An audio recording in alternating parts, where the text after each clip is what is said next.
चलिए तो आज हम लोग काइनेमेटिक्स के 25वें लेक्चर में पैकेज का जेई मेंस डिस्कस करेंगे और इसमें जो कुछ इंपॉर्टेंट क्वेश्चंस हैं वो ये है 8 से लेकर के 25 तक जो कुछ इंपॉर्टेंट है वो डिस्कस करते हैं। पहले क्वेश्चन नंबर 8। क्वेश्चन नंबर 8 है two cars A and B are travelling in the same direction with velocities VA and VB। दो कार है, दोनों सेम डायरेक्शन में चल रहा है, एक का वेलोसिटी VA है और एक का वेलोसिटी VB है और VA VB से ज्यादा है। हम क्वेश्चन लिख नहीं रहे हैं, बोल रहे हैं, सिर्फ आपको लिखना होगा तो आप लिख लीजिएगा। ये दो कार है, देखिए एक कार ये है A और ये एक दूसरा कार है B।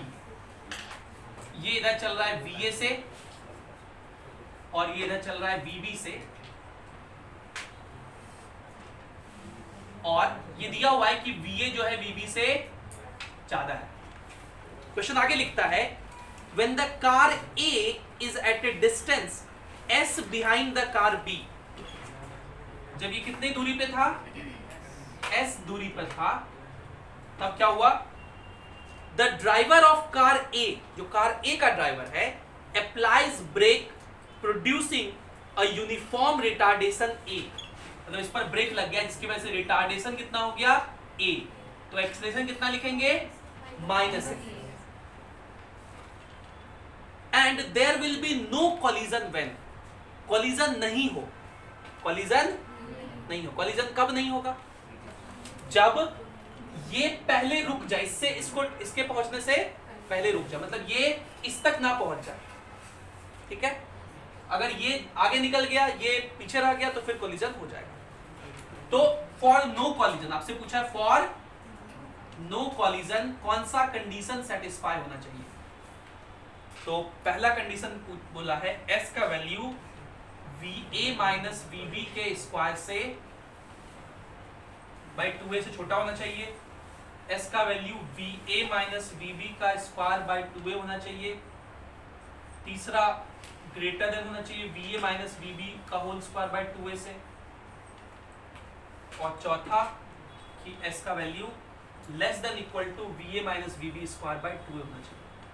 अब इस क्वेश्चन को हम लोग दो तरीके से सॉल्व कर सकते हैं, एक तो नॉर्मल तरीके से और दूसरा रिलेटिव वेलोसिटी कॉन्सेप्ट से। मैं आपको दोनों तरीके से सॉल्व करके दिखा रहा हूं। मान लेते हैं T टाइम बाद दोनों मिल जाते हैं, ऐसा हम लोग मान ले रहे हैं कि T टाइम बाद दोनों मिल जाते हैं, मतलब कोलिजन हो जाएगा, ठीक। मान लिए हम ऐसा कर, मान लिए हैं T टाइम बाद ये यहां से चल के यहां पहुंच जाएगा और उतने ही T टाइम में ये यहां से चल के यहां पहुंच जाएगा। एक ही साइन पे ये सब हो रहा है। जब ये VB से चल रहा है, ये S डिस्टेंस पीछे ये VA पे है, मान लीजिए अभी घड़ी में 1 बज रहा है, ये भी देखा आपने घड़ी में 1 बज रहा है, ये भी देखा आपने घड़ी में 2 बजे, दोनों लोग यहां पहुंच गए। तो जितना टाइम इसको यहां से आने में लगा उतना ही टाइम इसको भी लगा ना जी, टाइम क्या हुआ, सेम हुआ।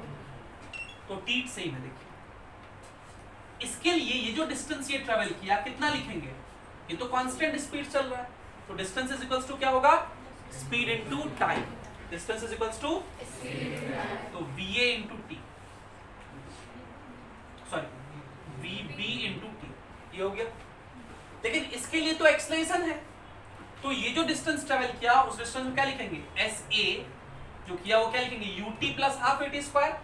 UT क्या लिखेंगे, VA into T plus half AT square, जिसको हम क्या लिख दे रहे हैं, माइनस हाफ AT स्क्वायर, क्योंकि एक्सेल तो निगेटिव है। और ये जो डिस्टेंस ट्रेवल किया, क्या मैं उसको S प्लस VBT लिख सकता हूं, तो क्या लिख सकते हैं, S plus VBT is equals to VA into T minus half AT square. सारे टर्म को इधर भेज दीजिए, तो ये लिखा हुआ है हाफ AT स्क्वायर, इसको इधर भेजेंगे तो plus VB minus VA into T plus S is equals to, ये एक क्वाड्रेटिक इक्वेशन है, किसमें, T में। ये क्या है, एक क्वाड्रेटिक इक्वेशन है T में। और क्वाड्रेटिक इक्वेशन का मतलब कि T के रियल वैल्यूज भी हो सकते हैं और T के इमेजिनरी वैल्यूज भी हो सकते हैं। अगर t का रियल वैल्यू हो गया मतलब मीट करेगा, और t का अगर इमेजिनरी वैल्यू हुआ तो मतलब मीट। और एक तो ये भी हो सकता है, देखिए हम लोग जानते हैं रियल वैल्यू के लिए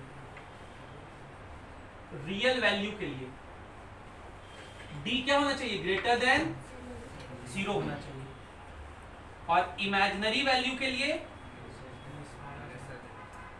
d लेस देन 0 होना चाहिए। और एक होता है d equal to 0। d equal to 0 में क्या होगा ना, ये कंडीशन जस्ट पॉसिबल हो जाएगा, मतलब जस्ट टच करेगा। क्या होगा, जस्ट टच करेगा, उसको भी कोलिजन नहीं कहेंगे। दो कार अगर जस्ट टच कर जाए तो उसको भी कोलिजन नहीं कह सकते हैं, मान सकते हैं नहीं के बराबर कोलिजन है, ठीक है। तो एक condition d is equals to 0 वाला भी हो सकता है, वो हम लोग दोनों में लेते हैं। अगर क्वेश्चन पूछता कोलिजन हो जाए तो भी लेते d is equals to 0, collision नहीं हो तो भी लेते हम लोग d इज इक्वल्स टू 0। जैसे आप इस बात को समझिए, मान लीजिए एक दोस्त आपका तेजी से दौड़ करके आगे जा रहा है और आप उसके पीछे उससे भी ज्यादा तेज से दौड़ रहे हैं, आप उससे नहीं मिलेंगे। इसमें मैं दो बात कह सकता हूं कि या तो आप पीछे छूट जाएंगे, ठीक है, वो आगे निकल जाएगा, या फिर आप उसके जस्ट बगल में चले गए, एकदम पास दोनों पहुंच गए। एक कंडीशन ये भी हो सकता है। या इसी को मैं ऐसे ही बोल सकता हूं, आप उससे मिल लेंगे कब, अगर आप उसके पास तक पहुंच गए या उससे आगे निकल गए। तो d इज इक्वल्स टू 0 दोनों में चलता है, समझ गए। और d लेस देन 0 मतलब नहीं मिलेगा, d ग्रेटर देन 0 मतलब मिलेगा, ठीक है। तो अब इमेजिनरी के लिए क्या कंडीशन होता है, d का वैल्यू लेस देन 0 होना चाहिए, क्योंकि हमें कोलिजन नहीं करवाना है। क्वेश्चन को क्या पूछा, फॉर नो कोलिजन। तो d less than equal to 0 की कंडीशन को लगा दीजिए। d कितना है, b स्क्वायर माइनस 4ac, यह है b इसका स्क्वायर, तो क्या लिखेंगे, vb माइनस va का स्क्वायर माइनस 4 इंटू a, ये है a, half a into c की जगह क्या है, ये लेस देन इक्वल टू 0 होना चाहिए। ये 2a उधर चला जाएगा, vb माइनस va लिखो या va माइनस vb का स्क्वायर लिखो, एक ही चीज होता है। a माइनस b का स्क्वायर या b माइनस a का स्क्वायर एक ही होता है, क्योंकि va बड़ा है vb से, इसलिए हम लोग va माइनस vb लिखे, और ऑप्शन में भी उसी के फॉर्म में है। ये less than equal to 2as हो जाएगा, 2a इधर आ जाएगा, va minus vb square by 2a less than s।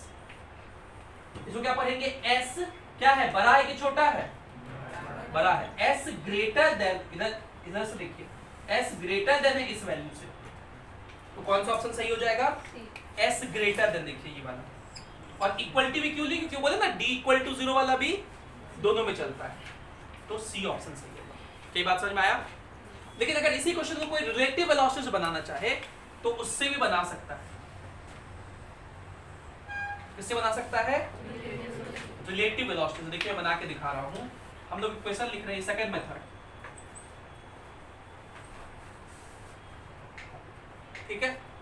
Relative velocity से बना रहे हैं और हम लोग ये इक्वेशन लिखेंगे, v square is equals to u square plus 2s। और रिलेटिव वेलोसिटी कैसे लिखते हैं वो सीखिए जरा। सब कुछ रिलेटिव वेलोसिटी यूज करना है, सब कुछ किसमें यूज करना है,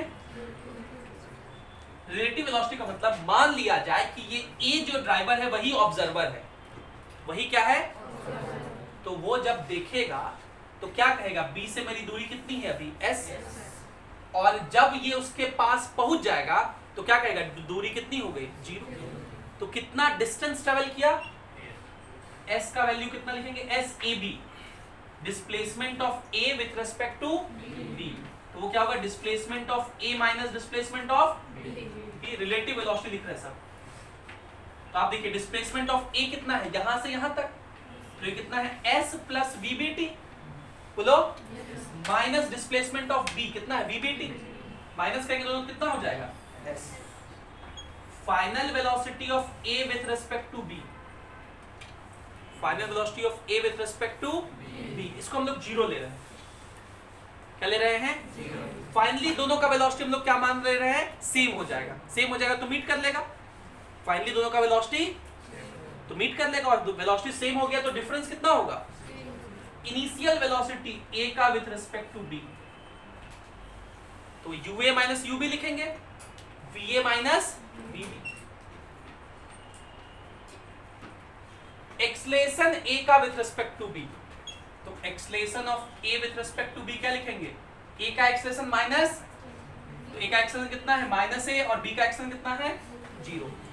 इस तरह से सबका रिलेटिव लिखेंगे, इसमें पुट कर देंगे तो एस का वैल्यू कैलकुलेट हो जाएगा। वही होगा कैलकुलेट हो गया। देखिए वी स्क्वायर क्या हो गया 0, तो देखिए वी ए है ना 0 हो गया, is equals to U square, ये जाया जाएगा V A minus V B का होल स्क्वायर प्लस 2 ए का value minus A into S, उसको इधर भेज देंगे तो एस का वैल्यू यही कैलकुलेट होकर आ जाएगा। ठीक है, तो इस तरह से रिलेटिव वेलोसिटी से भी उसको बना सकते हैं। लेकिन रिलेटिव वेलोसिटी थोड़ा इस क्वेश्चन में छोटा बनता है, लेकिन समझने में बहुत लोग को कठिनाई होता है, इसलिए हम लोग रिलेटिव वेलोसिटी तब तक नहीं, रिलेटिव वेलोसिटी एक कॉम्प्लेक्स चीज है तो उसको तब तक नहीं सोचना है जब तक आसान चीज से काम ना चले। आसान चीज से काम चल जाए फिर उसी से सॉल्व कर लीजिए, उससे काम ना चले तभी हम लोग आखिरी शॉर्ट में क्या यूज करते हैं रिलेटिव वेलोसिटी। क्वेश्चन सबको समझ में आ गया पक्का? इसमें ये बात समझने में कोई दिक्कत नहीं ना, वो वी ए वी बी से छोटा होना चाहिए, सॉरी वी और वी बी क्या लिए बराबर लिए, क्यों लिए? फाइनली दोनों का वेलोसिटी 0 हो जाए, मतलब दोनों का रिलेटिव वेलोसिटी मीट कर गया तो वेलोसिटी सेम हो गया, सेम हो गया वेलोसिटी, तो इसका मतलब मीट कर लिया। फॉर नो कोलिजन वो वाला कैसे लिखें सर? फॉर नो कोलिजन ये वाला नहीं, वो कंडीशन क्यों है फॉर नो? मतलब कि सर आप जो इक्वेशन लिखे वो तो समझ में आ गया, पर कोई कोलिजन नहीं होगा इसका क्या मतलब है? हाँ देखिए ये जो इक्वेशन है ये क्या है, क्वाड्रेटिक इक्वेशन है, और क्वाड्रेटिक इक्वेशन के रूट रियल भी हो सकते हैं और इमेजिनरी भी हो सकते हैं। हम तो मान लिए ना कि ये कोलिजन हो रहा है और उसके अनुसार इक्वेशन लिख दिए, और फिर हम कहेंगे देखिए क्वाड्रेटिक इक्वेशन से वैल्यू तो कुछ भी हो सकता है ना, और वैल्यूज के अनुसार इमेजिनरी और रियल चेंज करेगा। तो नो कोलिजन हो मतलब कोलिजन नहीं हो, इसका मतलब ये इक्वेशन सॉल्व ही ना कर सके हम लोग, मतलब टाइम क्या हो इमेजिनरी हो। टाइम इमेजिनरी के लिए क्या कंडीशन होता है डी लेस देन 0। सर वो नहीं पूछा सर, जो आप ऊपर ऐसे और मतलब v और dv का इक्वेशन लिखे तो उसमें आप बोले कि टाइम t में ही दोनों वहां पहुंच जाएगा, अगर मतलब लॉजिकली तो दोनों t टाइम में वहां पहुंच जाएगा तो कोलिजन हो जाना चाहिए। हाँ तो हम मान लिए पहले कोलिजन हो रहा है, पहले मान लिए, देखिए यहाँ पहले मान लिए और फिर टी को क्या बोल दिए इमेजिनरी। इमेजिनरी टाइम में कोलिजन होना मतलब कोलिजन नहीं होना है ना। मैथमेटिक्स में इमेजिनरी टाइम में कोई चीज होना का मतलब रियल लाइफ में वो चीज नहीं होना है ना। ये बात क्लियर है, इसको लिखिए सही से।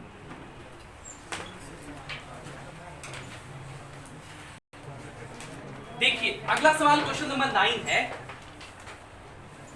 और क्वेश्चन नंबर 9 में ये सवाल दिया हुआ है कि एक बॉल को ड्रॉप किए हैं डी हाइट से, मतलब क्वेश्चन में ये है कि एक बॉल को डी हाइट से ड्रॉप किए हैं, कितने हाइट से? ये हाइट डी बात नहीं, और जब डी हाइट से ड्रॉप किए तो ये नीचे पहुंचा, जब ये नीचे पहुंचेगा तो इसका वेलोसिटी कितना होगा √2gh होता है, तो √2gd लिखेंगे।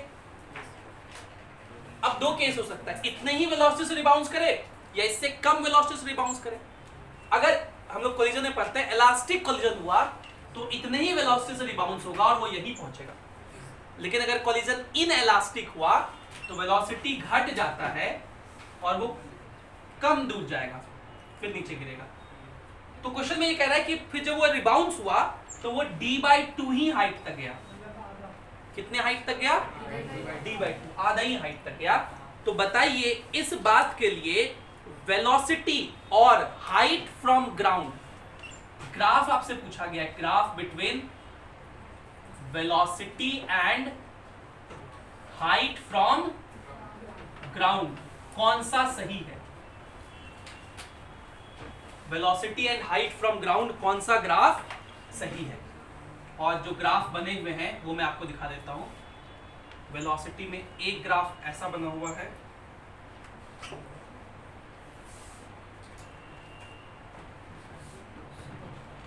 ए ऑप्शन में, बी ऑप्शन में ऐसा ग्राफ बना हुआ है,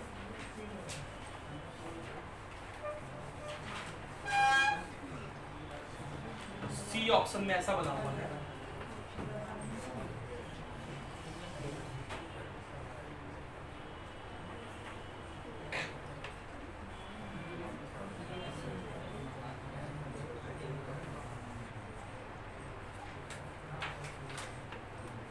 और डी ऑप्शन में ऐसा बना हुआ है। अब देखिए अगर ग्राफ बनाना हो तो थोड़ा दिक्कत होता है, लेकिन ग्राफ अगर चूज करना हो तो बहुत आसान होता है। पहला बात तो आप ये सोचिए कि वेलोसिटी और हाइट में रिलेशनशिप कैसा होता है। तो अभी भी देखिए वेलोसिटी और हाइट में रूट का रिलेशनशिप होता है, v = √2gh होता है। तो वेलोसिटी और हाइट में लीनियर रिलेशनशिप नहीं है। कैसा रिलेशन है? रूट का। अगर लीनियर मतलब v और हाइट का पावर भी 1 होता, उसको बोलते हैं लीनियर रिलेशनशिप, तब ग्राफ स्ट्रेट लाइन होता।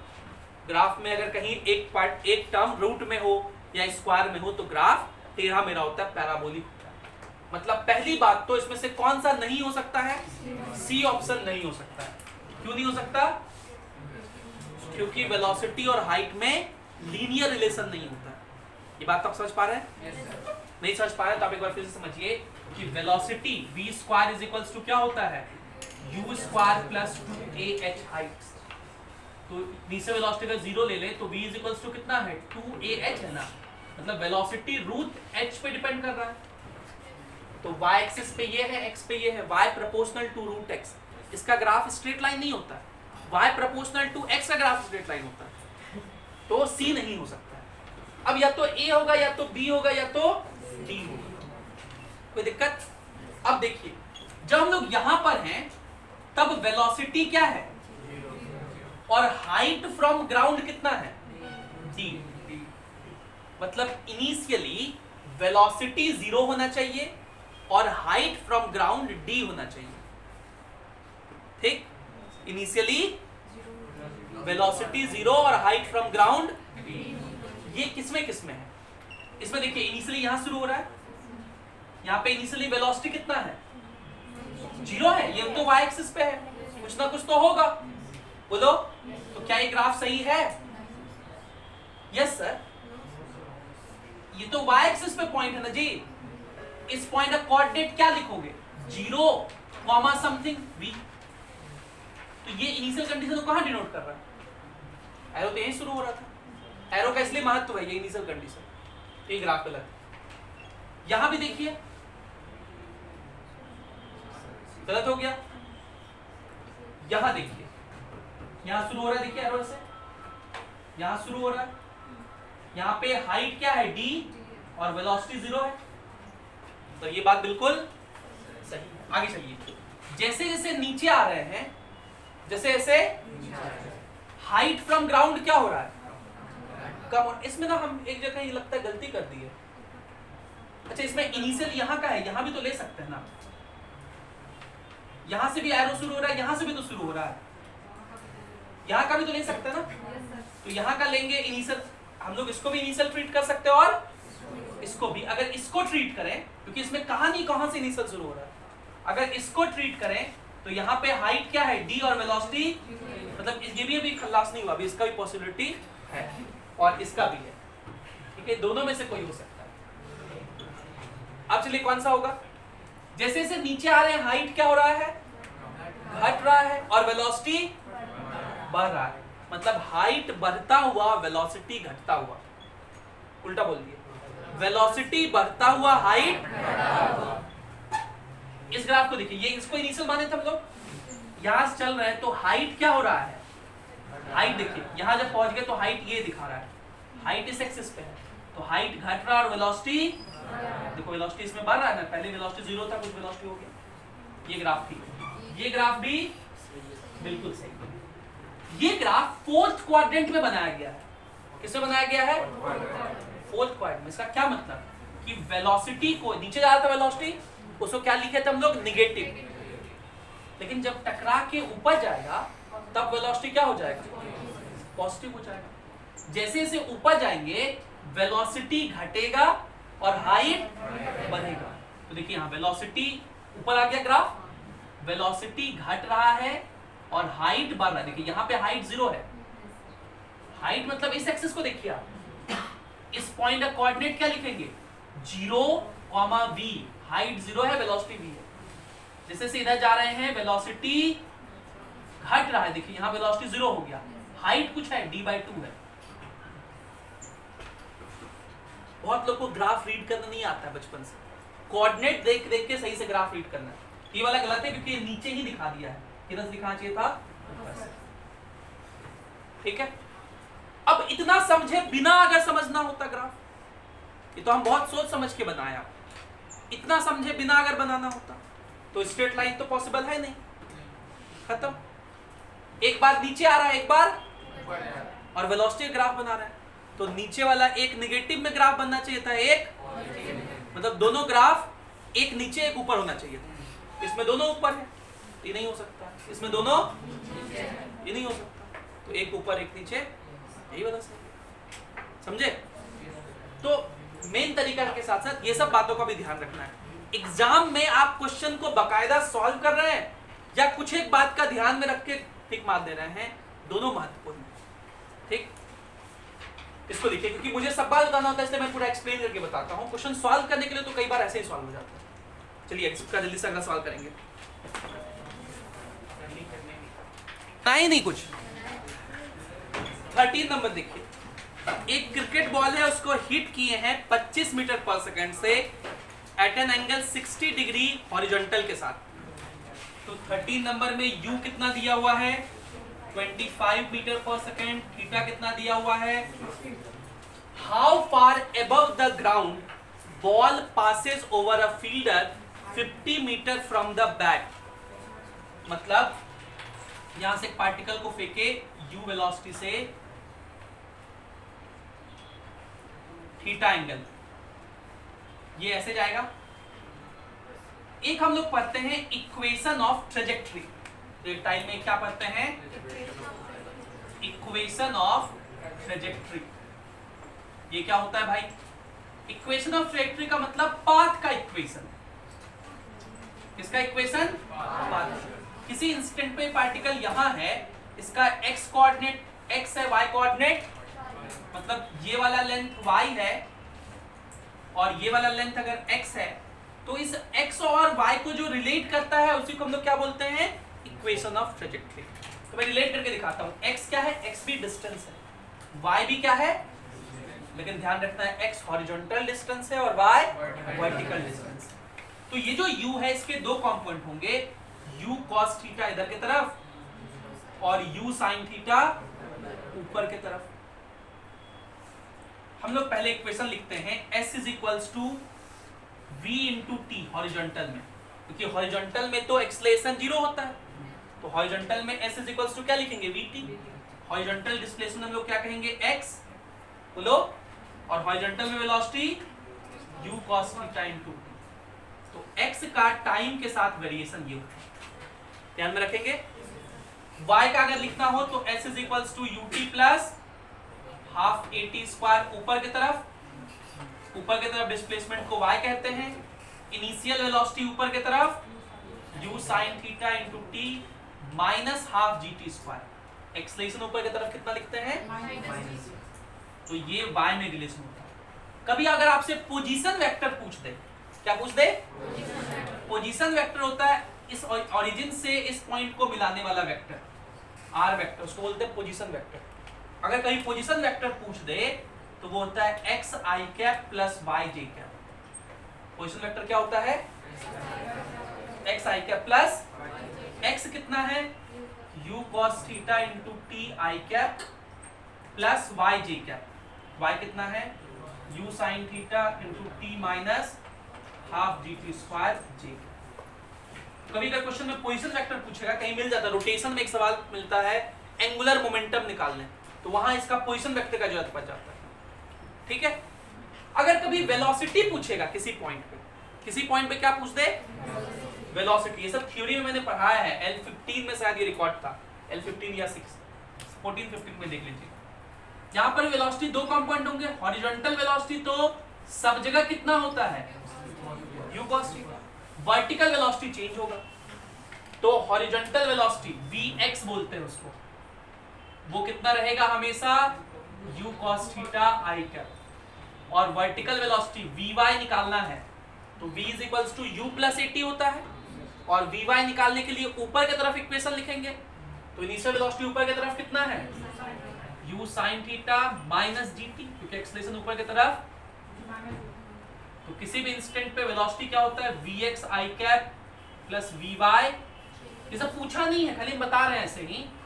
फाइनल वेलोसिटी क्या हो जाएगा, vx i cap plus vy, तो मतलब u cos theta i cap plus u sin theta minus gt j cap, ताकि आपको रिवाइज हो जाए और ये सब अगर कभी मिले तो यूज कर सकते। तो इसको बोलते हैं वेलोसिटी किसी भी इंस्टेंट पे, इसको बोलते हैं पोजीशन वेक्टर किसी भी इंस्टेंट पे, इसको बोलते हैं x किसी भी इंस्टेंट पे, इसको बोलते हैं y किसी भी इंस्टेंट पे। और अगर यहां से t का वैल्यू निकाल के इसमें पुट कर दें तो x और y में रिलेशन निकल जाएगा।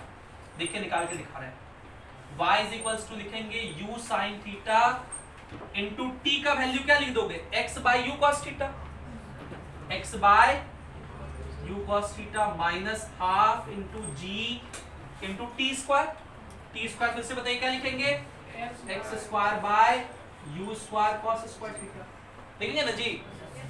अब सॉल्व करिए, देखिए यहां से u से u कट जाएगा तो y इज इक्वल्स टू क्या हो जाएगा, x tan theta x sin theta by cos theta minus ये देखिए हो गया gx square by 2u square cos square. इसको हम लोग इक्वेशन ऑफ ट्रेजेक्टरी कहते हैं, इसको हम लोग क्या बोलते हैं। और ये कब बात करेंगे, जब कभी आपसे x और y में रिलेशन पूछेगा, कभी भी क्वेश्चन में अगर आपसे x और y में रिलेशन पूछेगा तो आप इसका चर्चा करेंगे। तो इस क्वेश्चन में दिया हुआ था कि बताइए क्वेश्चन था a cricket ball is hit with velocity 25 metre पर second at an angle theta, how far above the ground, how far मतलब ग्राउंड से कितना ऊपर, the ball will pass, ball pass करेगा over a fielder 50 metre from bat, मतलब ये distance कितना दिया हुआ है 50, x का दिया हुआ है वैल्यू 50 और आपसे क्या पूछ रहा है y। तो देखिए x देकर के y पूछ रहा है ना, तो जब भी x देकर के y पूछेगा तो आप कौन सा इक्वेशन याद करेंगे, y तो हम लोग से पूछा है, x दिया हुआ है रख देंगे, थीटा भी दिया हुआ है रख देंगे, माइनस g तो पता ही है, x दिया हुआ है रख देंगे, u दिया हुआ है रख देंगे, थीटा भी रख देंगे, कैलकुलेट करके आंसर नहीं आ जाएगा। तो इस तरह से क्वेश्चन नंबर कौन सा सॉल्व हो जाएगा 13। और क्वेश्चन नंबर 25 जो है वो भी इसी पर बेस्ड है। 25 नंबर पूछे अगर आप सवाल पढ़ेंगे, सॉरी 25 नंबर नहीं 23 नंबर, 23 है कि 22 है, 22 नंबर, 22 नंबर सवाल भी इसी के जैसा है। 22 नंबर सवाल में पढ़ के बता रहा हूं, सुनिएगा। कह रहा है कि एक प्रोजेक्टाइल है, उसका जो इनिशियल वेलोसिटी है, एक प्रोजेक्टाइल है क्या दिया हुआ है,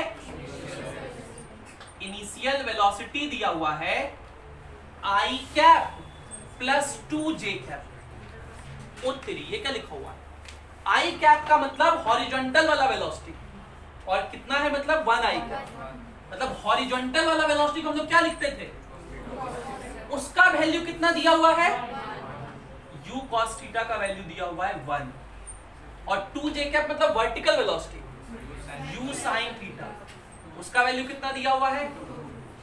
अगर दोनों को डिवाइड कर दोगे तो tan थीटा आ जाएगा, sin theta by cos theta, दोनों को डिवाइड करिए u sin theta by u cos theta क्या हो जाएगा, tan थीटा का वैल्यू कितना 2 ना, tan थीटा कितना हो जाएगा 2, इसमें इससे डिवाइड कर रहा है, tan थीटा कितना और tan थीटा 2 है तो sin थीटा cos थीटा निकालने आता है, बचपन में पढ़े थे क्लास 10th में, याद करो। tan थीटा होता है परपेंडिकुलर बाय बेस 2/1, इधर में वो ट्रायंगल बनाते थे, ये थीटा ये परपेंडिकुलर है 2, बेस है 1, तो ये कितना √5, तब cos थीटा sin थीटा जो भी पूछेगा नहीं लिख लेंगे। वैसे इसमें पूछा क्या है, इसमें पूछा है कि बताइए इक्वेशन ऑफ पाथ क्या होगा। इक्वेशन ऑफ पाथ मतलब इसी को बोलते हैं, इक्वेशन ऑफ ट्रैजेक्टरी क्या बोलते हैं, तो इक्वेशन ऑफ पाथ में खाली y और x में रिलेशन, y और x में तो रख देंगे, y को वही रहने देंगे, y को कुछ नहीं करेंगे, x तो ऐसे ही रहेगा, tan थीटा निकाल लिए ना, कितना हो गया 2, तो हम लिखते चले क्या इक्वेशन 22 का आंसर लिख रहे हैं, y इज इक्वल्स टू क्या लिखेंगे, tan थीटा हो गया 2x हो गया माइनस g का value 10 x square by 2 into you square, अब देखिए u कैसे निकालेंगे। आप u दो तरीके से निकाल सकते हैं, या तो पहले cos थीटा निकाल लो, यहां से पुट कर दो तो आ जाएगा।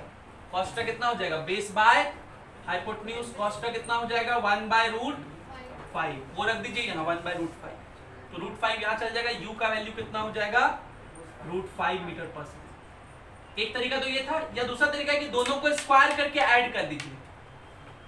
इस दोनों इक्वेशन को स्क्वायर करके, तो इसको स्क्वायर करेंगे तो u square cos square theta, और इसको स्क्वायर करेंगे तो कॉमन ले लेंगे, sin square theta plus cos square theta 1 होता था, और यहाँ हो गया 1 का स्क्वायर तो 1 ही, और 2 का स्क्वायर 4, 2 का स्क्वायर 2 नहीं 4, 4 प्लस 1 हो गया 5, तो u हो जाएगा √5। तो u स्क्वायर, u तो 5 है, √5 है, u स्क्वायर क्या हो जाएगा 5 इंटू cos स्क्वायर थीटा, इसका स्क्वायर क्या लिखोगे 1/5, तो 5 ऊपर चला जाएगा, 5 से 5 कटा, 2 से 5 बार में, तो y इक्वल्स टू कितना हो गया 2x minus, equation of trajectory. समझ गए? तो इस पे भी सवाल बनते हैं, इक्वेशन ऑफ ट्रेजेक्टरी बोलते हैं इसको। लिखिए फिर आगे सवाल करेंगे।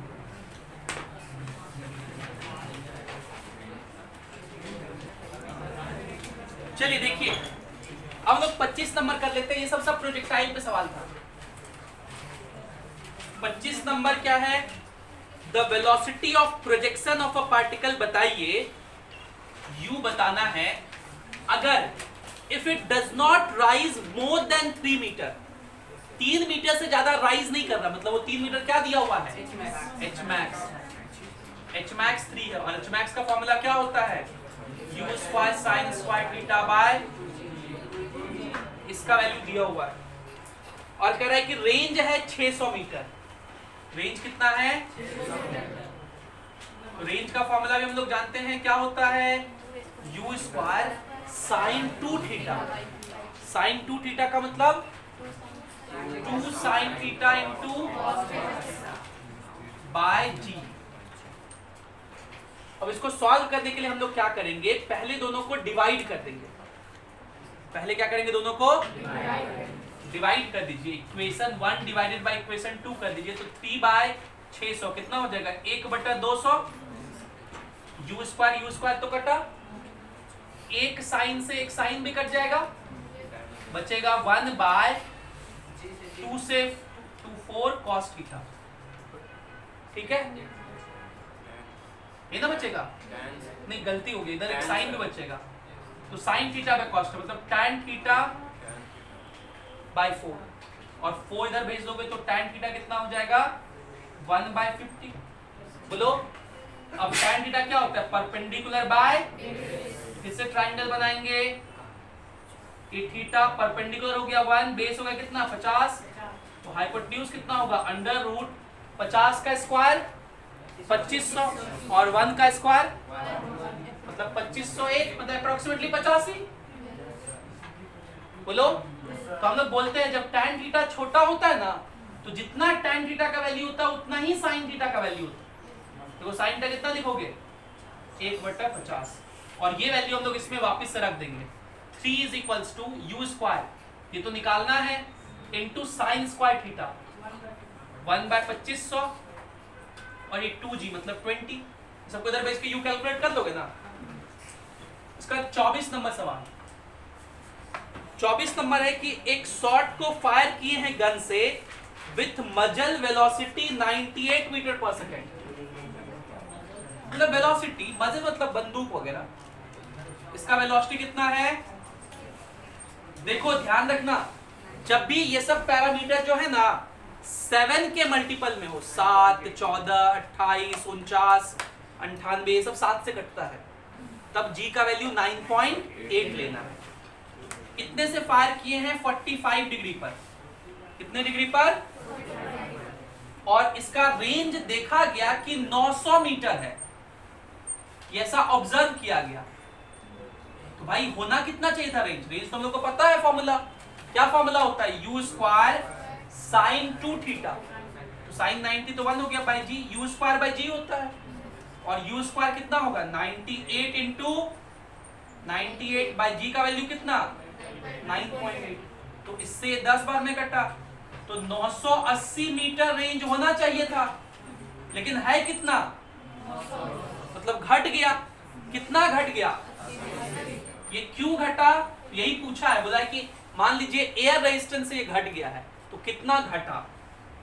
Decrease due to air resistance. Air resistance की वजह से क्या हो गया है? घट। सबसे आसान यही सवाल था।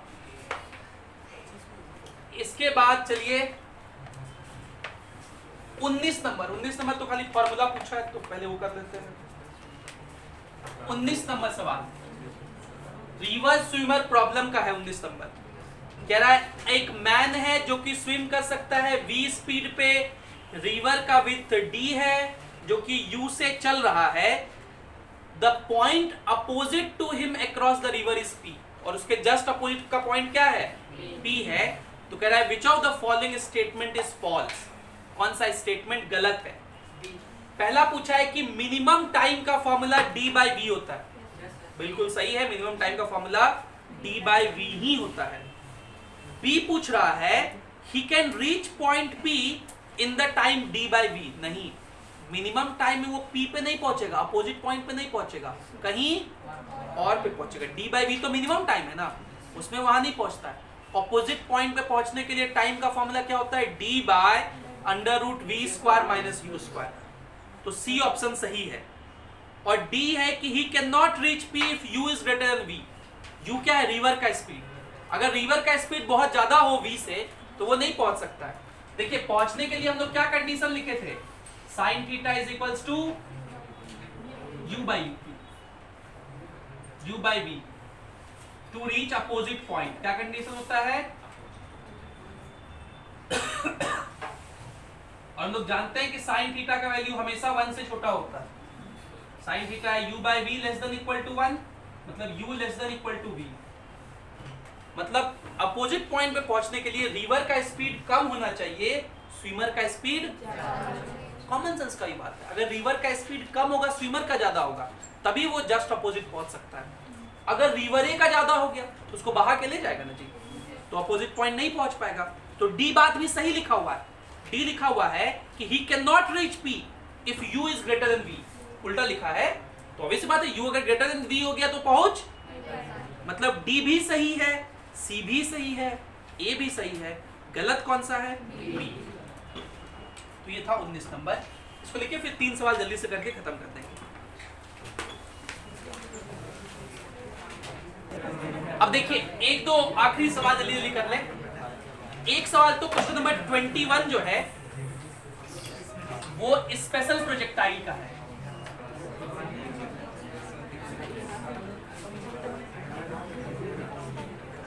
बातें नहीं, स्पेशल प्रोजेक्टाइल में 3 केस बहुत फेमस है। पहला केस का ही ये सवाल है जो कि सबसे आसान केस था। दूसरा और तीसरा केस आप लोग को मैंने L17 में करवाया है, तो लोग नहीं देखे देख लीजिएगा उसको याद से।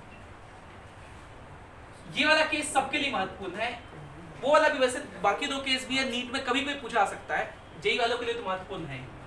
अगर किसी पार्टिकल को सीधा फेंक दिया जाए हॉरिजॉन्टली v स्पीड से, h हाइट ऊपर से, तो ये यूं करके जाता है और यहां जाके गिरता है।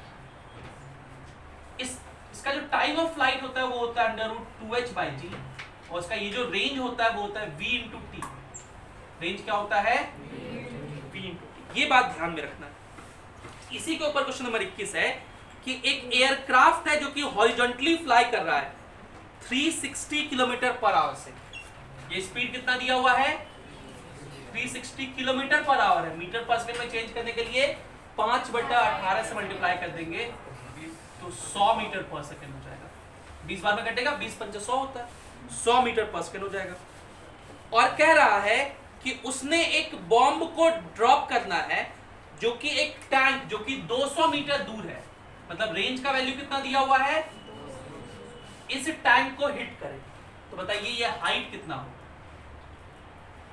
आपसे हाइट पूछा है, देखिए रेंज दिया हुआ है 200 मीटर, हम लोग पहले टी निकाल लेंगे। टी कितना हो जाएगा? 200/v। v कितना है? 100। तो टी का वैल्यू कितना हो गया?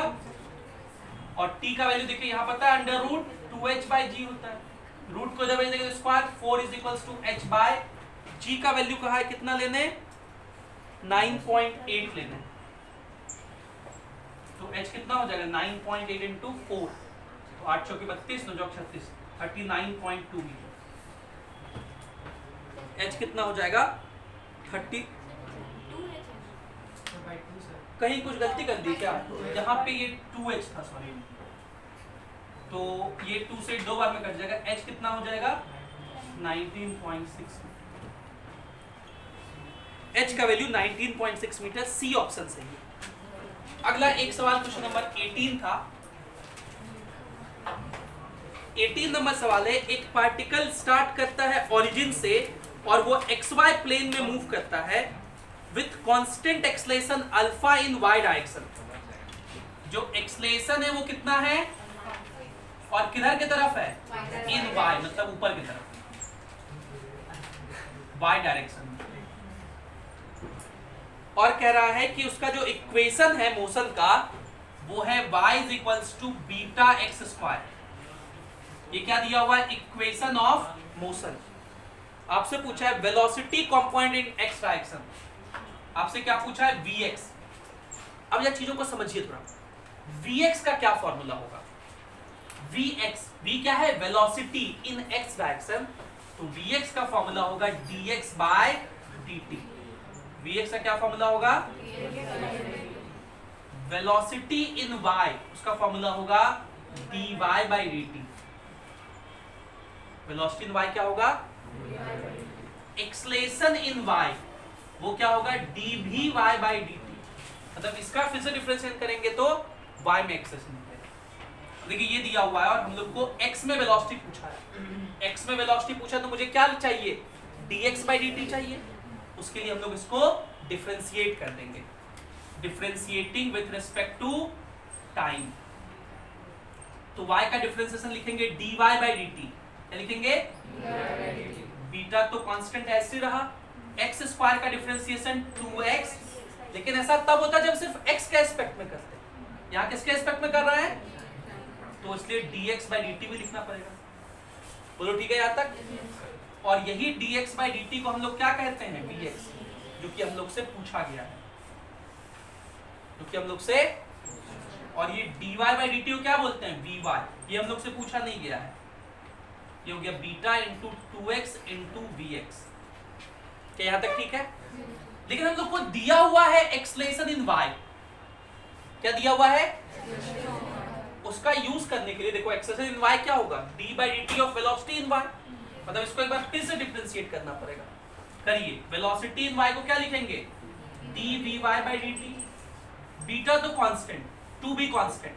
अब देखिए x और vx दोनों चीज प्रोडक्ट में है, तो कौन सा रूल यूज करेंगे, पहले x को एज इट इज छोड़िए, vx का differentiation dvx by dt plus vx को एज इट इज छोड़िए, x का डिफरेंशिएशन dx बाय dt। ठीक है। अब आखिरी लाइन सुनिएगा, ये जो dvy बाय dt है इसी को तो हम लोग क्या बोलेंगे, ay, जो कि कितना है अल्फा। तो ये वैल्यू कितना हो गया, dvx बाय dt, बताओ क्या कहोगे, dvx बाय dt वेलोसिटी का डिफरेंशिएशन एक्सेलरेशन देगा, और वो किस में देगा, और x में कोई एक्सेलरेशन नहीं दिया हुआ क्वेश्चन में, जो भी एक्सेलरेशन है वो सिर्फ किस में है, y में। तो ax क्या हो जाएगा 0, मतलब ये वाला टर्म क्या हो गया, और फिर से dx बाय dt क्या लिखोगे, vx, क्या लिखोगे, तो ये vx इंटू vx क्या हो गया, vx स्क्वायर, और ये 2 बीटा इधर मल्टीप्लाई में इधर डिवाइड में भेज देंगे, तो क्या लिखेंगे बताइए, alpha by 2 beta is equals to vx का स्क्वायर, और वो स्क्वायर इधर किस में आ जाएगा, आपसे यही पूछा था, बताइए वेलोसिटी के x कंपोनेंट का वैल्यू क्या होगा। ठीक, एक आखिरी सवाल 20 नंबर जल्दी से कर लें, इसको लिखिए।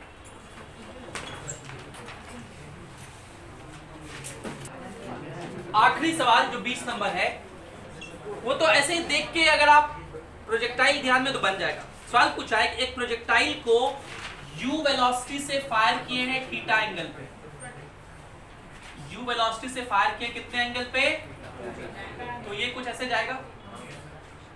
कह रहा है कि वह टाइम बताइए जब उस पर लगने वाला एक्सेलरेशन वेक्टर और उसका वेलोसिटी दोनों एक दूसरे के परपेंडिकुलर हो जाएगा। तो एक तो परपेंडिकुलर वेक्टर देख करके आपको याद आएगा कि अच्छा दो वेक्टर परपेंडिकुलर है तो उनका डॉट प्रोडक्ट 0 होता है, क्रॉस प्रोडक्ट नहीं, dot product a dot b 0 होता है, ये सब सोचिएगा। लेकिन ऐसे देख के ऐसे ही समझ में आता है कि देखिए भाई यहां पर वेलोसिटी u cos थीटा इधर होता है खाली मैक्सिमम हाइट पे, और एक्सेलरेशन किधर होता है, एक्सेलरेशन नीचे ही लगता है g, तो दोनों क्या है, तो आपसे यही ना पूछ रहा है कि यहां से यहां तक आने का टाइम, और वो तो अभी निकाले थे, टाइम ऑफ फ्लाइट का आधा होगा u sin theta by answer, उल्लू बना रहा था खाली। तो इसी के डिस्कशन के साथ हम लोग अगले क्लास में मिलते हैं। Thank you.